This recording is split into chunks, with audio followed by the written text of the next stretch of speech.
Hello everyone, आप सबका स्वागत है हमारे YouTube channel we inspiring education पे।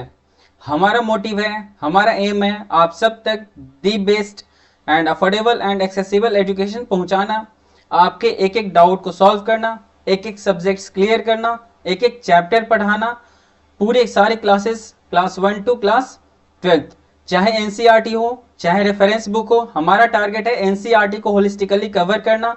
और आपके डाउट्स अगर रेफरेंस बुक से आते हैं तो आप कमेंट सेक्शन में जरूर कमेंट करें, हम उनको जरूर सॉल्व करेंगे। ठीक है, लास्ट वीडियो में हमने देखा था मोशन के बारे में, रेस्ट के बारे में, what is rest, what is motion and उससे जुड़ी और भी एग्जांपल्स के बारे में हमने देखा था। आज हम देखेंगे मोशन अलोंग स्ट्रेट लाइन। पिछली वीडियो में हमने बताया था simple motion and complex motion. जो बॉडी कोई ऑब्जेक्ट स्ट्रेट लाइन में होती है, एक यूनि डायरेक्शन में होती है, एक सिंपल डायरेक्शन में होती है, स्ट्रेट डायरेक्शन में, तो वो सिंपल मोशन होता है। एक स्ट्रेट लाइन में जाए, एक स्ट्रेट लाइन में एक डायरेक्शन में ट्रेवल करती है। तो अगर कोई बॉडी जैसे सर्कुलर मोशन है, रोटेटरी मोशन है, रिवोल्यूशनरी मोशन है, वो हमने पिछले वीडियो में देखा था और देखा था, ये समझा था कि वो सारे कॉम्प्लेक्स मोशन होते हैं। हमने ये भी देखा था कि मोशन अलोंग स्ट्रेट लाइन में किन किन जुड़ी चीजों को हम इस वीडियो में समझेंगे। राइट, तो आज हम पढ़ेंगे मोशन अलोंग स्ट्रेट लाइन और इनके बारे में जो जो कॉन्सेप्ट्स है, डिस्टेंस, डिस्प्लेसमेंट, इसके बारे में हम जानेंगे, समझेंगे। See, the simplest type of motion is the motion along a straight line. जो सिंपल मोशन होता है, जैसा अभी मैंने बताया, स्ट्रेट लाइन में अगर कोई ऑब्जेक्ट मूव करती है वो सिंपल मोशन है, वो इजिली हम अंडरस्टैंड कर सकते हैं। We shall first learn to describe this by an example.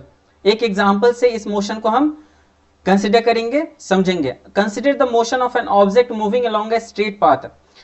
एक ऑब्जेक्ट को कंसिडर करते हैं जो स्ट्रेट पाथ, बिल्कुल स्ट्रेट लाइन में मूव कर रही है। जिगजैग मतलब उल्टा सीधा मूव नहीं कर रही, बिल्कुल स्ट्रेट मूव कर रही है, एक सिंपल एक डायरेक्शन में मूव कर रही है।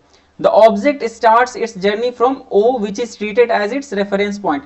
Reference point के बारे में हमने बताया था पिछले वीडियो में। अगर आपने पिछला वीडियो नहीं देखा है तो आप वो वीडियो जरूर देखें, फिर ये वीडियो देखें, तभी आप उस चीज को रिलेट कर पाएंगे। रेफरेंस पॉइंट होता है जो हम किसी भी ऑब्जेक्ट के लोकेशन को स्पेसिफाई करने के लिए एक रेफरेंस पॉइंट बताते हैं।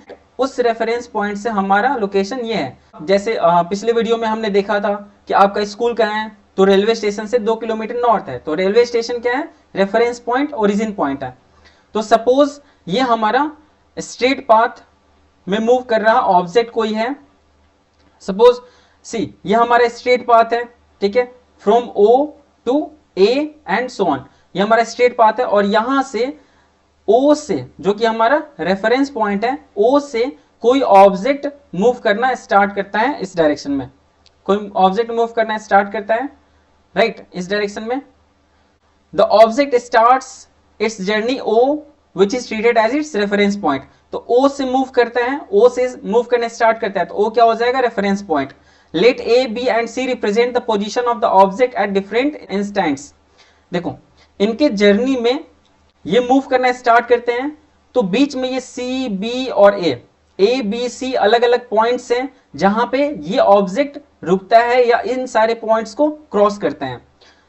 Right, see, at first the object moves through C and B and reaches A. सबसे पहले ये ऑब्जेक्ट ओ से मूव करना स्टार्ट करता है, तो ओ क्या हो जाएगा, रेफरेंस पॉइंट, ओरिजिन पॉइंट। और ये सी और बी से होते हुए कहां पहुंचता है, ए पे पहुंचता है। ए पे जाके ये रुक जाता है। Then it moves back along the same path and reaches C through B. और फिर ये यहां से उसी रास्ते ये ऐसे जाता है, A पे जाके रुक जाता है और फिर इसी रास्ते B से होते हुए C तक आता है और C पे ये रुक जाता है। Right, the total path length covered by the object is OA plus AC, that is 60 kilometre plus 35 kilometre 95 kilometre. देखो, ओ से ये ऑब्जेक्ट मूव करना स्टार्ट किया, कहां गया, ए पे, तो ए तक ये कितना डिस्टेंस कवर किया बताओ, 60 किलोमीटर। मूव करना स्टार्ट किया, कहां गया, ए पे, तो ए तक ये कितना डिस्टेंस कवर किया बताओ, 60 किलोमीटर। राइट, फिर ए से ये उसी रास्ते जिस रास्ते आया था उसी रास्ते वापस जाता है, बी के थ्रू होते हुए ये सी पे पहुंचता है। ठीक है, तो सी तक ये कितना डिस्टेंस ट्रेवल करेगा? तो देखो पहले ए तक पहुंचा था 60 किलोमीटर, फिर ये ए से वापस जाता है सी तक, बी से होते सी तक जाता है, तो ये कितना डिस्टेंस ट्रेवल करेगा? 25 और 60 का डिफरेंस मींस 60 माइनस 25 क्या हो जाएगा? 35। तो 60 प्लस 35 कितना किलोमीटर ये जर्नी हुआ? 95 kilometre. This is the distance covered by the object. ये डिस्टेंस है हमारा, इस डिस्टेंस को इस ऑब्जेक्ट ने कवर किया है। To describe distance we need to specify only the numerical value and not the direction of motion. देखो जब हम डिस्टेंस बताते हैं कि हमने इतना डिस्टेंस कवर किया है, ठीक है, तो ये कहते हैं हमने 100 किलोमीटर डिस्टेंस ट्रेवल किया है, हमने 50 किलोमीटर डिस्टेंस ट्रेवल किया है। जैसे सपोज आप दिल्ली से किसी प्लेस पे जा रहे हो तो आप कहते हो कि मैंने 200 किलोमीटर डिस्टेंस ट्रेवल किया है। आप ये नहीं कहते हो कि आप किस डायरेक्शन में मूव किया है, राइट? क्योंकि इस बीच आप कई डायरेक्शन में टर्न होते हो, ईस्ट, वेस्ट, नॉर्थ, साउथ। आप क्या करते हो? आप सिर्फ न्यूमेरिकल वैल्यू बताते हो, नंबर्स में बोलते हो कि हमने डिस्टेंस 200 या 500 या 600 ट्रेवल किया है, चाहे वो बस से हो, ट्रेन से हो या फ्लाइट से हो, right? There are certain quantities which are described by specifying only their numerical values. कुछ क्वांटिटीज होते हैं जिसमें आप सिर्फ नंबर्स बताते हो कि हमने इतना ट्रैवल किया है, हमने 65 किलोमीटर ट्रैवल किया है, हमने 95 किलोमीटर ट्रैवल किया है। लेकिन कुछ क्वांटिटीज होते हैं जिसमें आप कहते हो कि हमने इतना ट्रैवल किया है और इस डायरेक्शन में ट्रैवल किया है। The numerical value of a physical quantity is its magnitude. और वो जो न्यूमेरिकल वैल्यू होता है वो उसको क्या कहते हैं? मैग्नीट्यूड कहते हैं, राइट? जैसे यहां पे इस एग्जांपल में बताओ, इस ऑब्जेक्ट ने टोटल कितना डिस्टेंस ट्रैवल किया था? 95 किलोमीटर। तो डिस्टेंस का मैग्नीट्यूड कितना हो जाएगा? 95 kilometre, right? Now see, from this example can you find out the distance of the final position C of the object from the initial position O। अब देखो इस एग्जांपल में O, देखो जहां से ऑब्जेक्ट मूव करना स्टार्ट होता है, चाहे कोई भी हो, चाहे कोई व्हीकल हो, चाहे आप हो, जहां कोई भी पॉइंट से जो ऑब्जेक्ट मूव करना स्टार्ट होता है उसको इनिशियल पॉइंट कहते हैं। तो यहां पे initial point IP, initial point क्या हो जाएगा? O। और ऑब्जेक्ट जहां पे जाके रुकता है, जहां उसका मूवमेंट एंड होता है, उसको कहते हैं फाइनल पॉइंट। तो पहले केस में O A तक गया था, तो यहां पे फाइनल पॉइंट क्या हो गया? A। फिर ऑब्जेक्ट ने क्या किया? पीछे मुड़ के उसी रास्ते में ट्रैवल करना स्टार्ट किया और B से होते हुए C पे जाके रुक गया। तो यहां पे हमारा फाइनल पॉइंट क्या हो जाएगा? फाइनल पोजीशन क्या हो जाएगा बताओ? C हो जाएगा, ठीक है? अब बताओ इनिशियल पोजीशन और फाइनल पोजीशन के बीच, इनिशियल पॉइंट और फाइनल पॉइंट के बीच का डिस्टेंस क्या है? क्या डिफरेंस है? 0 और 25। तो 25 माइनस 0 क्या आया? 25 किलोमीटर। ये डिफरेंस क्या आया बताओ? 25 किलोमीटर, ठीक है? This difference will give you the numerical value of the displacement. क्या है? Displacement of the object from O to C through A। ये जो ऑब्जेक्ट O से A तक गया था, फिर A से B होते हुए C तक आया, तो O इसका इनिशियल पॉइंट, C इसका फाइनल पॉइंट। तो ये जो डिफरेंस है, final point minus initial point, ये कहलाता है डिस्प्लेसमेंट। देखो यहां डिस्प्लेसमेंट क्या हुआ? 25 किलोमीटर। और यहां डिस्प्लेसमेंट ये नहीं कह सकते 95 किलोमीटर, क्योंकि 95 किलोमीटर ये इसकी पूरी जर्नी थी। O से पहले A पे गया, A से फिर वापस C तक आया, B से होते हुए। तो ये इसकी जो पूरी जर्नी है, पहले ईस्ट गया। देखो मैंने बताया था पिछले वीडियो में, ये ईस्ट होता है, ये वेस्ट होता है, ये नॉर्थ होता है, ये साउथ होता है। तो ये पहले किस तरफ गया? ईस्ट की तरफ गया ऐसे, राइट? 60 किलोमीटर ट्रेवल किया, फिर यहां से पीछे मुड़ा और उसी रास्ते मूव करना स्टार्ट किया। अब कैसे जा रहा है? वेस्ट की तरफ। अब इधर जा रहा है, वेस्ट की तरफ मूव कर रहा है और बी से होते सी पे आके रुका। तो इसकी पूरी जर्नी क्या हुई? यहां तक 60 किलोमीटर, फिर यहां तक 95 किलोमीटर। लेकिन हमारा जो डिस्प्लेसमेंट है वो क्या है? ये जो फाइनल पोजीशन है यहाँ पे और ये जो इनिशियल पॉइंट है, ये इन दोनों के जो बीच का जो डिफरेंस है ये क्या है? 25 किलोमीटर। ये हमारा डिस्प्लेसमेंट है। शॉर्टेस्ट डिस्टेंस, डिस्प्लेसमेंट के बारे में कहते हैं the shortest distance between final point and initial point. देखो चाहे ऑब्जेक्ट कितना भी ट्रेवल कर ले, यहां देख रहे हैं ए तक गया फिर सी तक आया, तो चाहे जितना भी हाथ पैर मार ले और जहां पे जाके वो रुकेगा मीन्स उसका जो फाइनल पॉइंट होगा और जो इनिशियल पॉइंट, आपको बस देखना है इनिशियल पॉइंट कहाँ है और फाइनल पॉइंट कहाँ है, इसके बीच में वो ऑब्जेक्ट चाहे कितना भी ट्रेवल क्यों ना किया हो, चाहे ईस्ट गया हो, वेस्ट गया हो, नॉर्थ गया हो, साउथ गया हो, उससे हमें कोई मतलब नहीं है। बस हम उसका फाइनल पोजीशन देखेंगे और इनिशियल पोजीशन देखेंगे और उसके बीच का डिस्टेंस निकालेंगे और वो जो डिस्टेंस निकलेगा वही कहलाएगा डिस्प्लेसमेंट। लेकिन इस बीच वो जितना भी मूव किया होगा चाहे ईस्ट वेस्ट नॉर्थ साउथ, उन सबको जब हम कैलकुलेट करके निकालते हैं तो वो हमारा होता है डिस्टेंस, वो हमारा डिस्प्लेसमेंट नहीं होता है, क्या होता है डिस्टेंस। ठीक है, और ये हमारा क्या है बताओ डिस्प्लेसमेंट। ठीक है, तो ये बताओ डिस्टेंस बड़ा होता है या डिस्प्लेसमेंट बड़ा होता है? डिस्टेंस बड़ा होता है। ठीक है, अभी हम जानेंगे डिस्टेंस और डिस्प्लेसमेंट के बारे में और कुछ जानेंगे। ठीक है, देखो the shortest distance measured from the initial to the final position of an object is known as the displacement. अभी मैंने बताया जो शॉर्टेस्ट डिस्टेंस होता है फाइनल पोजीशन और इनिशियल पोजीशन के बीच में, वही हमारा क्या कहलाता है displacement. Can the magnitude of the displacement be equal to the distance travelled by an object? ये बताओ क्या जो डिस्टेंस ट्रेवल किया है ऑब्जेक्ट और डिस्प्लेसमेंट, डिस्टेंस और डिस्प्लेसमेंट इक्वल हो सकता है? तो आओ देखते हैं। देखो सपोज ये पाथ है, ठीक है, ये ओ पॉइंट है, ये ऑब्जेक्ट ए है, यहां से मूव करना स्टार्ट किया। ठीक है, सपोज यहां तक आया, ये पॉइंट बी है, यहां तक आया, यहां पे आके ये ऑब्जेक्ट रुक गया। राइट, ये जो ऑब्जेक्ट है ऑब्जेक्ट ए, ठीक है, यहां से यहां तक आया और यहां पे आके रुक गया और ओ और बी के बीच का डिस्टेंस है मान लो 70 किलोमीटर। कितना है? 70 किलोमीटर। तो ये बताओ ये डिस्टेंस कितना ट्रेवल किया है ये ऑब्जेक्ट? 70 किलोमीटर। डिस्टेंस कितना ट्रेवल किया है? 70 किलोमीटर। ठीक है, डिस्प्लेसमेंट क्या हो जाएगा बताओ यहाँ पे? तो मैंने बताया कुछ नहीं देखना है, बस इनिशियल पॉइंट देखना है। इनिशियल पॉइंट ये है और इनिशियल पॉइंट मैंने बताया था 0 होता है। ठीक है, और फाइनल पॉइंट ये है बी है। फाइनल पॉइंट क्या है? बी है। तो फाइनल पॉइंट बताओ कितने डिस्टेंस पे? 70 किलोमीटर। तो 70 kilometre minus 0 kilometre, minus 0 kilometre कितना है? 70 किलोमीटर। तो यहां हमारा डिस्प्लेसमेंट भी क्या हो गया बताओ? 70 किलोमीटर। तो डिस्टेंस भी 70 किलोमीटर और डिस्प्लेसमेंट भी 70 किलोमीटर। तो क्या डिस्टेंस और डिस्प्लेसमेंट सेम हो सकता है? बिल्कुल सेम हो सकता है। यहां सेम एग्जांपल में आपको समझाया है। For motion of the object from O to A the distance covered is 60 kilometre and the magnitude of displacement is also 60 kilometre. Right, see अगर ये ऑब्जेक्ट ओ से यहां तक आता है, ए तक आता है, ओ से ए तक आया, कितना डिस्टेंस ट्रेवल किया? 60 किलोमीटर। और यहां पे डिस्प्लेसमेंट भी क्या हो जाएगा? 60 किलोमीटर। तो यहां डिस्टेंस और डिस्प्लेसमेंट सेम है? बिल्कुल सेम है।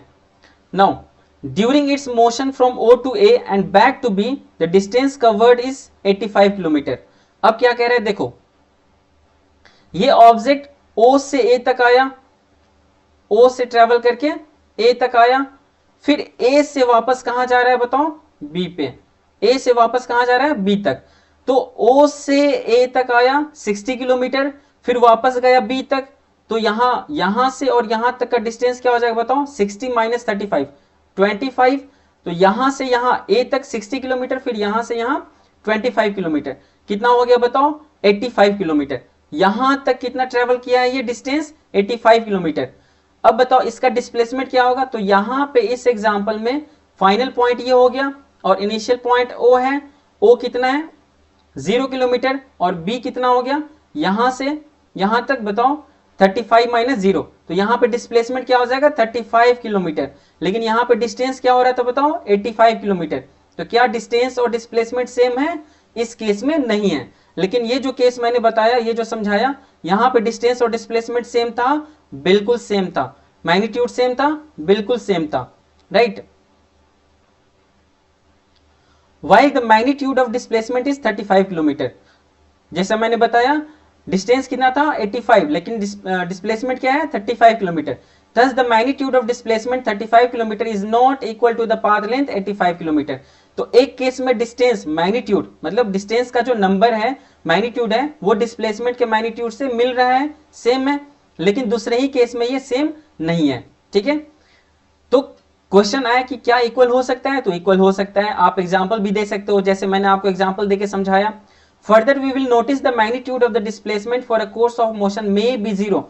देखो displacement may be zero but the corresponding distance covered is not zero. Displacement zero हो सकता है लेकिन डिस्टेंस जीरो नहीं हो सकता है। कैसे? देखो सपोज ये कोई ऑब्जेक्ट है, यहां से ये मूव करना स्टार्ट किया, ये ए तक आया वापस, ठीक है, ए तक आया, ए तक ट्रेवल किया, तो यहां तक इसकी डिस्टेंस क्या हो गई 60 किलोमीटर। फिर यहां से ये वापस मूव करना स्टार्ट किया, उसी रास्ते ये वापस मूव करना स्टार्ट किया और यहां पे ये ऑब्जेक्ट आ गया। सपोज यहां पे ये ऑब्जेक्ट था, ए गया, मार्केट गया, 60 किलोमीटर के डिस्टेंस पे काम किया और वापस अपने घर ओ पे आ गया। तो बताओ यहां डिस्टेंस कितना ट्रेवल किया, ओ से ए तक 60 किलोमीटर, फिर वापस घर तक 60 किलोमीटर। तो यहां पे टोटल डिस्टेंस कितना ट्रेवल किया है बताओ, 60 प्लस 60, 60 प्लस 60 कितना हो गया बताओ, 120 किलोमीटर। लेकिन डिस्प्लेसमेंट क्या हो गया, तो यहां देखो इनिशियल पॉइंट भी ये था और फाइनल पॉइंट भी हो गया, तो जीरो माइनस जीरो, मैंने क्या बताया था, फाइनल पॉइंट और इनिशियल पॉइंट का डिफरेंस ही डिस्प्लेसमेंट होता है। तो डिस्प्लेसमेंट क्या हो जाएगा, zero minus zero is equal to zero. तो क्या डिस्प्लेसमेंट जीरो हो रहा है, यस डिस्प्लेसमेंट जीरो है। क्या डिस्टेंस जीरो है, नहीं, तो डिस्टेंस जीरो नहीं हो सकता है, डिस्प्लेसमेंट जीरो हो सकता है, राइट, समझे। देखो if we consider the object to travel back to O, अगर वही ऑब्जेक्ट ए तक आया और फिर से ए तक आया और फिर से ओ पे जा रहा है, मींस इनिशियल पोजीशन पे जा रहा है, the final position coincides with the initial position, final position और इनिशियल पोजीशन सेम है and therefore the displacement is zero. तो फाइनल पोजीशन और इनिशियल पोजीशन अगर सेम होगा तो डिस्प्लेसमेंट हमारा क्या होगा, जीरो होगा। However, the distance covered in this journey is OA plus AO, 60 kilometre plus 60 kilometre 120 kilometre. ठीक है, मींस यहां से यहां तक OA और यहां से यहां तक AO 60 kilometre plus 60 kilometre 120 kilometre. ठीक है, तो हमारा डिस्टेंस जीरो नहीं हो सकता लेकिन डिस्प्लेसमेंट जीरो हो सकता है, right. Thus two different physical quantities, the distance and the displacement are used to describe the overall motion of an object and to locate its final position with reference to its initial position at a given time। इसलिए जब भी हम motion की बात करते हैं और उसके मेजरमेंट करते हैं तो डिस्टेंस और डिस्प्लेसमेंट ये दो टूल है जिससे उसका हम एक्चुअल मैग्नीट्यूड हम निकाल सकते हैं। और डिस्प्लेसमेंट कहते हैं तो ईस्ट या वेस्ट या नॉर्थ या साउथ हम डायरेक्शन भी मेंशन कर सकते हैं, राइट। ये एक्टिविटी है। देखो automobiles are fitted with a device that shows the distance travelled, such a device is known as an odometer. कोई भी व्हीकल होता है, ऑटोमोबाइल होता है, तो उसमें एक डिवाइस लगा रहता है जो ये शो करता है कि आपने कितना डिस्टेंस ट्रैवल किया है। इस डिवाइस को क्या कहते हैं, odometer. Suppose a car is driving from Bhubaneswar to New Delhi. The difference between the final reading and the initial reading of the odometer is 1850 kilometre.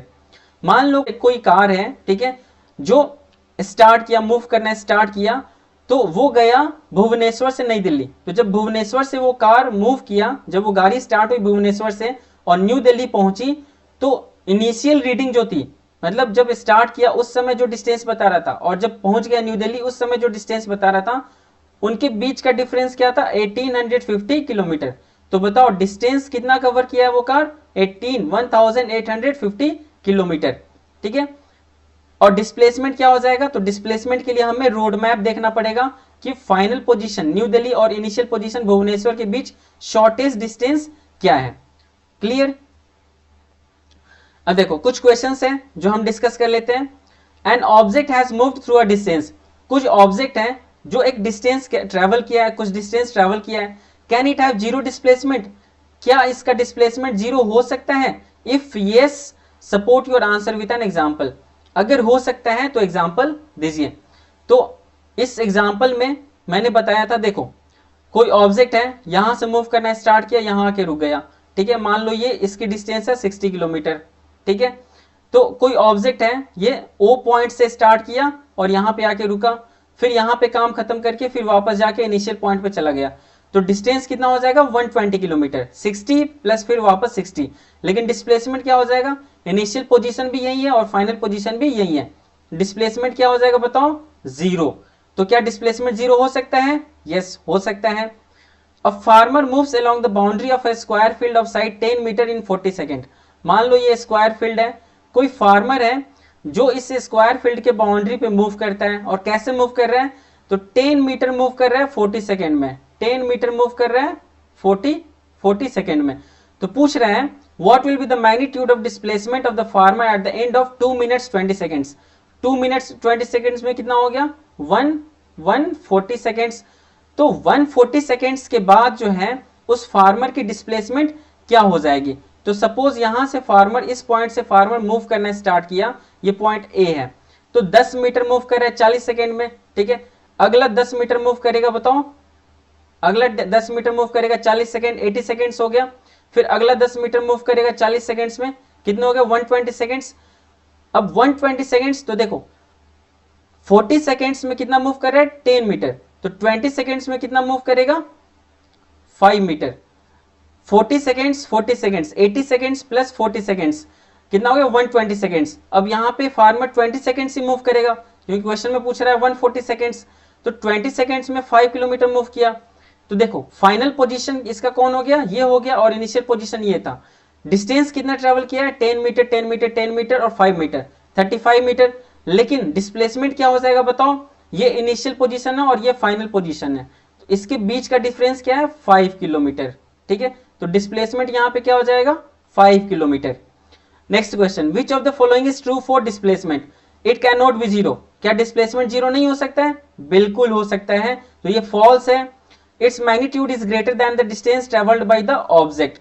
इसका जो मैग्नीट्यूड होता है वो डिस्टेंस के मैग्नीट्यूड से ज्यादा होता है। क्या ये सही है, बिल्कुल गलत है, क्योंकि डिस्प्लेसमेंट का डेफिनेशन ही होता है द शॉर्टेस्ट डिस्टेंस। क्या होता है, द शॉर्टेस्ट डिस्टेंस, सबसे छोटा डिस्टेंस। तो या तो डिस्टेंस, या तो डिस्प्लेसमेंट डिस्टेंस के बराबर हो सकता है, नहीं तो डिस्प्लेसमेंट क्या होगा, डिस्टेंस से छोटा होगा, लेकिन कभी बड़ा नहीं हो सकता है। तो डिस्टेंस और डिस्प्लेसमेंट के बीच क्या क्या रिलेशन हो सकती है, डिस्प्लेसमेंट जीरो हो सकता है, डिस्टेंस जीरो नहीं हो सकता है। डिस्टेंस में मैग्नीट्यूड होता है, सिर्फ डायरेक्शन नहीं होता है। डिस्प्लेसमेंट में मैग्नीट्यूड भी होता है और डायरेक्शन भी होता है, इसीलिए डिस्टेंस में डायरेक्शन नहीं होता है, इसलिए डिस्टेंस को क्या कहते हैं, स्केलर क्वांटिटी। क्या कहते हैं, स्केलर क्वांटिटी। डिस्प्लेसमेंट में मैग्नीट्यूड और डायरेक्शन होता है, इसलिए इसको क्या कहते हैं, वेक्टर क्वांटिटी, ठीक है। और रिलेशन क्या है, तो डिस्टेंस डिस्प्लेसमेंट से हमेशा बड़ा होगा या बराबर होगा, means displacement is equal to distance हो सकता है, नहीं तो displacement is less than distance हो सकता है, ठीक है। तो आज का ये लेक्चर यहीं खत्म करते हैं। ये क्वेश्चन आप घर पे बनाएंगे, ये सारे क्वेश्चन, और किसी रेफरेंस बुक से आप रेफर कर रहे हैं, क्वेश्चन सॉल्व कर रहे हैं, तो यहां तक में कोई भी डाउट है, किसी क्वेश्चन में डाउट है किसी भी बुक से, या एनसीईआरटी के किसी लाइन में डाउट है किसी वर्ड में, तो आप कमेंट सेक्शन में जरूर पूछें, उसे हम नेक्स्ट वीडियो में क्लियर करेंगे। और आगे के वीडियो में, नेक्स्ट वीडियो में हम uniform motion, non uniform motion, speed, velocity, acceleration, distance time graph, इन सब के बारे में हम देखेंगे और समझेंगे, ठीक है। तब तक के लिए आप सेल्फ डिसिप्लिन होके वीडियो बार बार देखें और कॉन्सेप्ट क्लियर जरूर करें, और कोई भी डाउट आता है तो हमसे क्लियर जरूर कराएं, ठीक है। तो मिलते हैं नेक्स्ट वीडियो में, तब तक के लिए बाय, हैव फन।